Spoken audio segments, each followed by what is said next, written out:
తెలంగాణ గ్రామ panchayati employees and workers union CITU ఆధ్వర్యంలో ఈ రోజు సూర్యాపేట జిల్లా మోతే మండలం ఎంపీడీఓ ఆఫీస్ వద్ద గ్రామ పంచాయతీ కార్మికుల సమస్యలు పరిష్కరించాలని డిమాండ్ చేస్తూ ఒకరోజు సఫాయి బంధు కార్యక్రమం మండల అధ్యక్షులు బొమ్మకాని వెంకటేశ్వర్లు ఆధ్వర్యంలో నిర్వహించడం జరిగింది. ఈ కార్యక్రమంలో సూర్యాపేట జిల్లా గ్రామ పంచాయతీ వర్కర్ల యూనియన్ జిల్లా ఉపాధ్యక్షులు చిట్యాల రవిచంద్ర ముఖ్య అతిథిగా పాల్గొని వారు మాట్లాడుతూ ఈ రోజు సిఐటియు రాష్ట్ర కమిటీ పిలుపులో భాగంగా ఒకరోజు సఫాయి బంధుకు పిలుపునివ్వడం జరిగిందని వారు తెలపడం జరిగింది. అదేవిధంగా చాలా సంవత్సరాల నుండి గ్రామ పంచాయతీ కార్మికుల సమస్యల పరిష్కారం కావడం లేదని వారు ఆవేదన చెందడం జరిగింది. ఇకనైనా ప్రభుత్వం స్పందించి గ్రామ పంచాయతీ కార్మికుల ప్రధాన సమస్యలైన మల్టీపర్పస్ విధానాన్ని రద్దు చేయాలని, అదేవిధంగా ఎవరి కేటగిరీ వారికి వర్తించే విధంగా చేయాలని, కనీస వేతనం 26,000 రూపాయలు ఇవ్వాలని, ప్రమాదవశాత్తు ఎవరైనా కార్మికులు చనిపోతే వాళ్ళకి 10 లక్షల ఇన్సూరెన్స్ సౌకర్యం కల్పించాలని, అదేవిధంగా ఆదివారం పండగ సెలవులు ఇవ్వాలని, కార్మికులు చనిపోతే వాళ్ల దహన సంస్కారాల ఖర్చులకి 30,000 రూపాయలు ఇవ్వాలని వారు డిమాండ్ చేశారు. అదేవిధంగా మండల అధ్యక్షులు బొమ్మకాని వెంకటేశ్వర్లు మాట్లాడుతూ మల్టీపర్పస్ విధానాన్ని రద్దు చేయాలని, కనీస వేతనం 26,000 రూపాయలు ఇవ్వాలని, కరోనా కష్టకాలంలో కార్మికులు చాలా ఇబ్బందులు ఎదుర్కొన్నారు అని వారు తెలపడం జరిగింది. ఈ కార్యక్రమంలో మండల ఉపాధ్యక్షులు లక్ష్మీనారాయణ, మహిళా ఉపాధ్యక్షురాలు కంపాటి నాగమణి, ప్రధాన కార్యదర్శి నవీల నాగరాజు, సలహాదారులు జలగం తిరుపయ్య, ఆకుల పరశురాములు, వీరయ్య, జీపీ కార్మికులు పాల్గొన్నారు.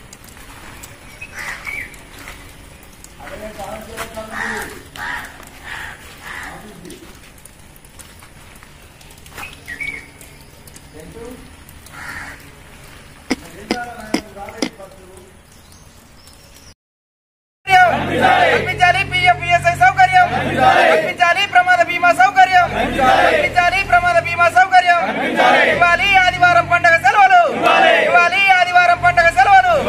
జిందాబాద్ జిందాబాద్ జిందాబాద్ జిందాబాద్ జిల్లాలి గ్రామ పంచాయతీ కార్మికుల ఐక్యత అన్న మదంటే కార్మికులందరికీ నా యొక్క నమస్కారాలు.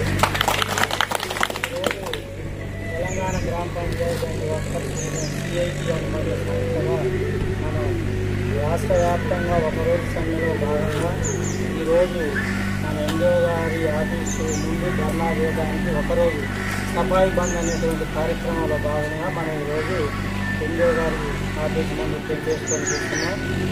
మరి ఈ యొక్క కార్యక్రమాన్ని మాకున్నాం. మరి లక్ష్మీనారాయణ రాలే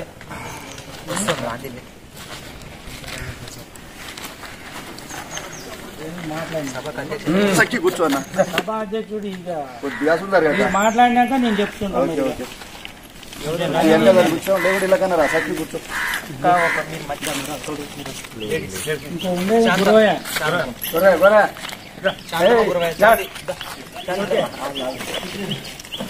అధ్యక్షుల వారిని కటేశ్వర్ కూర్చోండి. కటేశ్వర్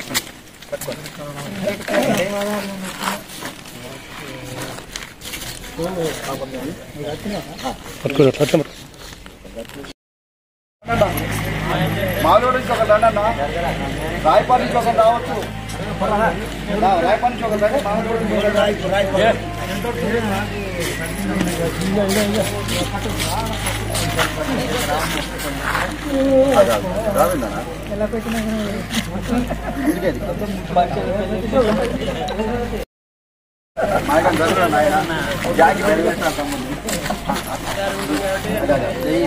ఓకే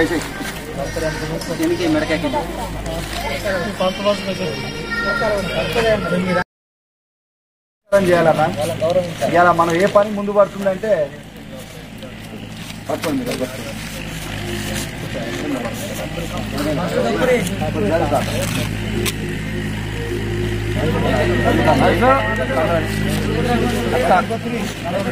కావల్ పడుతుంది. ఎంత సార్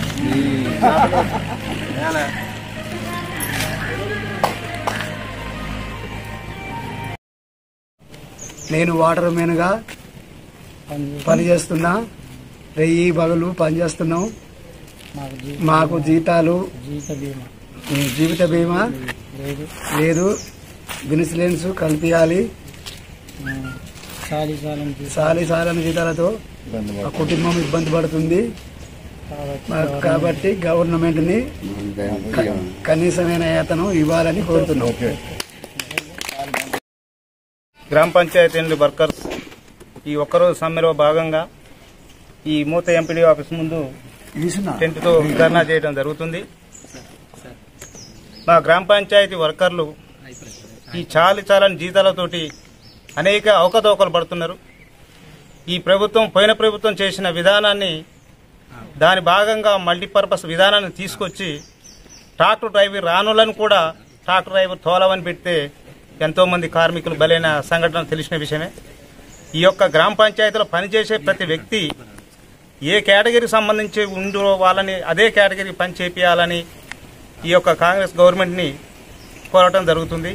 అదేవిధంగా వాళ్ళు ఇచ్చిన హామీలు కూడా ఈ కాంగ్రెస్ గవర్నమెంట్ అమలు చేయాలని మా గ్రామ పంచాయతీ కార్మికులు ఈరోజు ధర్నా చేయడం జరుగుతుంది. దయచేసి ఈ యొక్క కార్మికుల బాధని ప్రభుత్వం పట్టించుకోవాలని, అదేవిధంగా పీఆర్సీ కల్పించాలని, అదేవిధంగా మరణానికి సరిపడా బీమాని అందించాలని ఈ యొక్క గవర్నమెంటు ఈ యొక్క కార్మికుల విషయంలో చాలా చిన్న చూపు చూస్తుంది. కాబట్టి దయచేసి గవర్నమెంట్ వేడుకుంటున్నాం. ఈ యొక్క సందర్భంగా మేము గవర్నమెంట్కి తెలియజేస్తున్నాం. ఈ యొక్క ఒకరోజు సమ్మెలో భాగంగా మోతే మండల ఎండిఓ ఆఫీస్ గారి ముందు ఒకరోజు సమ్మెలో భాగంగా నిర్వహిత సమ్మె చేయడం జరుగుతుంది. అదేవిధంగా గ్రామాలలో ఈరోజు సఫాయి బంద్ అనేటువంటి కార్యక్రమంలోనే ఈ మండల కేంద్రంలో కూర్చున్నాం. అదేవిధంగా మన కాంగ్రెస్ ప్రభుత్వం గతంలో మాట ఇచ్చిన ప్రకారంగా మేనిఫెస్టోలో పెట్టిన విధంగా మమ్మల్ని గ్రామ పంచాయతీ సిబ్బంది అందరినీ కూడా పర్మనెంట్ చేయాల్సి ఉంది కనుక దీంట్లో భాగంగా కూడా పర్మనెంట్ చేయాలని కోరుతున్నాం. 11వ పీఆర్సీ ప్రకారం సిబ్బందిని కేటగిరీ వారీగా విభజించాలి. వారికి 19,000 రూపాయలు కనీస వేతనం కూడా కల్పించాలనేటువంటి డిమాండ్లో భాగంగా ఈరోజు సమ్మె చేయడం జరుగుతుంది. జియో నెంబర్ 51ని కూడా రద్దు చేయాలి. గతంలో ఉన్నటువంటి ఏ విధంగా పనిచేశారో అదే విధానాన్ని అమలు చేయాలని, ఈ 51 జియోని రద్దు చేయాలని, దాన్నే మల్టీపర్పస్ విధానం దీన్ని తీసేసి పాత కేటగిరీ వారీగా గ్రామ పంచాయతీలో కొనసాగించాలనే ప్రతిపాదన కూడా ఉన్నది. అదేవిధంగా ప్రతి కార్మికుడి ఈఎఫ్ పిఎఫ్ సౌకర్యం కూడా కల్పించాలని కోరుకుంటున్నాం. మరి అదేవిధంగా ప్రతి గ్రామ పంచాయతీ కార్మికుడి ఉద్యోగ భద్రత కావాలి. మరి అదేవిధంగా గతంలో ప్రభుత్వాలు 5,000, 3,000 దాన సంస్కరణలు కాకుండా కనీసం 30,000 రూపాయలను కల్పించాలని ఈ యొక్క ప్రభుత్వాన్ని డిమాండ్ చేస్తున్నాం. మరి అదేవిధంగా ఇన్సూరెన్స్ బీమా అనేటువంటిది ఏ సెక్యూరిటీ లేకుండా పోయి కాలువలల్లా కరెంటు పని ట్రాక్టర్ తోలటం ఏది చేసినా ప్రమాదం జరిగితే ఆదుకునే దిక్కు లేదు. కుటుంబంలో ఉన్నటువంటి వ్యక్తిని కోల్పోతున్నాం. కాబట్టి ప్రమాద బీమా సౌకర్యం కూడా కల్పించాలని ఈ యొక్క గవర్నమెంట్ ని కోరుకుంటూ అదేవిధంగా డిమాండ్ చేస్తున్నాం. కాంగ్రెస్ ప్రభుత్వం మన రేవంత్ రెడ్డి గారి ప్రభుత్వంలో మేనిఫెస్టోలో ఇవన్నీ పెడతానని కూడా మన కార్మికులందరికీ హామీ ఇచ్చినారు. కాబట్టి దాంట్లో భాగంగా ఈరోజు సమ్మె చేయడం జరుగుతుంది.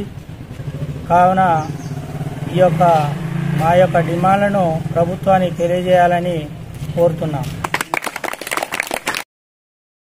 సమ్మెలో పాల్గొనడం జరిగింది.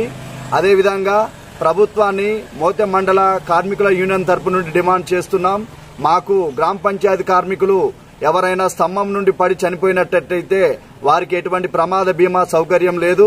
అదేవిధంగా ట్రాక్టర్ తోలటంలో అనుభవం లేనటువంటి వారు కూడా ట్రాక్టర్ తోలి కూడా ఎంతో మంది ప్రమాదంలో మరణించి ప్రాణాలు కోల్పోయారు.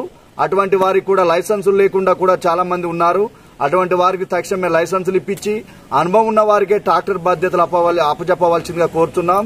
అదేవిధంగా ప్రమాదవశాత్తు గ్రామ పంచాయతీ కార్మికుడు ఎవరైనా మరణించినట్టయితే అదే కుటుంబంలోనే ఎవరికైనా కుటుంబం ఇవ్వాలి.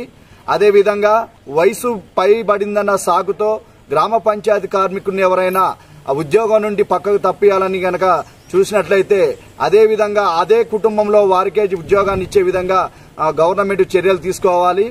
పిఎఫ్పిఎస్ఐ సౌకర్యం ఖచ్చితంగా మా గ్రామ పంచాయతీ కార్మికులకు కల్పించాలి. ప్రమాదవశాత్తు ఎవరైనా కార్మికుడు చనిపోయినట్లయితే దహన సంస్కారాల ఖర్చులు నిమిత్తము అదే కుటుంబంలో మరణించినటువంటి వ్యక్తి 10 లక్షల రూపాయల ఎక్స్గ్రేషియా చెల్లించాలి. అదే రోజు దహన సంస్కారాల ఖర్చుల కొరకు 20,000 రూపాయలు ఇవ్వాలని, మా గ్రామ పంచాయతీ కార్మికుల వేతనం కనీస వేతనం 26,000 రూపాయలు ఇవ్వాలని, ప్రమాద బీమా సౌకర్యం కల్పించాలని, పిఎఫ్పిఎస్ఐ సౌకర్యం కల్పించాలని మోతెం మండల గ్రామ పంచాయతీ కార్మికుల యూనియన్ తరపున ప్రభుత్వాన్ని డిమాండ్ చేయడం జరుగుతుంది. ఈరోజు తెలంగాణ రాష్ట్ర వ్యాప్తంగా సిఐటియు పిలుపు మేరకు తెలంగాణ రాష్ట్ర స్థాయి నుండి జిల్లా స్థాయి వరకు, జిల్లా స్థాయి నుండి మండల స్థాయి వరకు గ్రామ పంచాయతీ కార్మికుల సమస్యలపై ఒకరోజు సమ్మెలో భాగంగా సిఐటియు ఆధ్వర్యంలో పిలుపునివ్వడం జరిగింది. అదేవిధంగా గత ప్రభుత్వాలు మా సమస్యలపై ఎన్నో సమ్మెలు ఎన్నో వినతి పత్రాలు ఇవ్వడం జరిగింది. అయినను కూడా గత ప్రభుత్వాలు మాపై మొండి వైఖరి చూపించి మా యొక్క కష్టాన్ని దోచుకున్నారు. అదేవిధంగా మా గవర్నమెంటు గతంలో ప్రతిపక్షంగా ఉండబడినటువంటి కాంగ్రెస్ గవర్నమెంటు మా పార్టీ అధికారంలోకి రాగానే వెంటనే మీ యొక్క సమస్యలు పరిష్కరిస్తామని ప్రస్తుతం ఉండబడినటువంటి మంత్రి గారు సీతక్క గారు గతంలో ప్రతిపక్ష నేతగా ఉన్నప్పుడు వారు నిండు అసెంబ్లీలో మనకు చెప్పడం జరిగింది. అదేవిధంగా గ్రామ పంచాయతీ కార్మికుల సమస్యలపై కదం తొక్కుతూ ఈరోజు 8వ తారీఖున అన్ని మండల కేంద్రాలలో గ్రామ పంచాయతీ కార్మికులందరూ కూడా ఎంపీడీఓ మాట్లాడకండి. తెలంగాణ గ్రామ panchayati employees and workers union CITU union పిలుపులో భాగంగా ఈరోజు అన్ని గ్రామాలలో సఫాయి బంద్కి పిలుపునివ్వడం జరిగింది. ఆ పిలుపులో భాగంగా అన్ని మండల కేంద్రాలలో ఎంపీడీఓ ఆఫీసు వద్ద టెంట్లు వేయడం జరిగింది. అదేవిధంగా ఇలా సూర్యాపేట జిల్లా మోతెం మండల కేంద్రంలో మా ఎంపీడీఓ ఆఫీస్ ముందు సమ్మె టెంట్ వేయడం జరిగింది. ముఖ్యంగా మా ప్రధాన సమస్యలైన కార్మికుల సమస్యలు మొట్టమొదటిగా ఏంటిదంటే మల్టీపర్పస్ విధానాన్ని రద్దు చేయాలి. ఎందుకు రద్దు చేయాలంటే ఇప్పటికీ చాలాసార్లు మేము విన్నవించుకున్నాం. మల్టీపర్పస్ అనే విధానం తీసుకొచ్చి కార్మికుల మీద అధిక పని భారం పడుతుంది. కారోబార్గానే ఉండాలి, అటెండర్గా ఉండాలి, ఎలక్ట్రీషియన్ ఉండాలి, ఎవరి పని వాళ్ళకి కావాలని అడుగుతున్నాం. కానీ ఈ ప్రభుత్వం మల్టీపర్పస్ విధానాన్ని తీసుకొచ్చి కార్మికులందరి చేత వెట్టి చాకిరీ చేపిస్తుంది. ఇప్పటికైనా కాంగ్రెస్ ప్రభుత్వం మాకు ఇచ్చినటువంటి హామీలు అమలు చేయాలని కార్మికులందరి తరపున మరియు మా యూనియన్ తరపున అందరి తరపున కూడా కోరుకుంటున్నాను. అదేవిధంగా ఒక కార్మికునికి ఎలక్ట్రీషియన్ పని రాకపోతే ఎలక్ట్రీషియన్ రాని వారి చేత ఎలక్ట్రీషియన్ పని చేపిస్తే కార్మికులు ప్రమాద బారిన పడుతురు, కార్మికులు చనిపోతురు. అదేవిధంగా ట్రాక్టర్ డ్రైవింగ్ నైపుణ్యం లేని వారి చేత ట్రాక్టర్ డ్రైవింగ్ చేపించి అదేవిధంగా కొంతమంది కార్మికులు ఇప్పటికే ప్రాణాలు కోల్పోయారు. ఇకనైనా ప్రభుత్వం స్పందించి మాకు ఏ పని వస్తుందో ఆ పని చేపించే విధంగా ఎవరి పని వాళ్ళే. మేము స్వచ్ఛమైన డిమాండ్ ఇది. ఇప్పటికైనా ప్రభుత్వం స్పందించి మా కార్మికుల డిమాండ్ నెరవేర్చాలని కార్మికులందరి తరపున మరియు మా యూనియన్ తరపున కోరుకుంటూ సెలవు తీసుకుంటాం.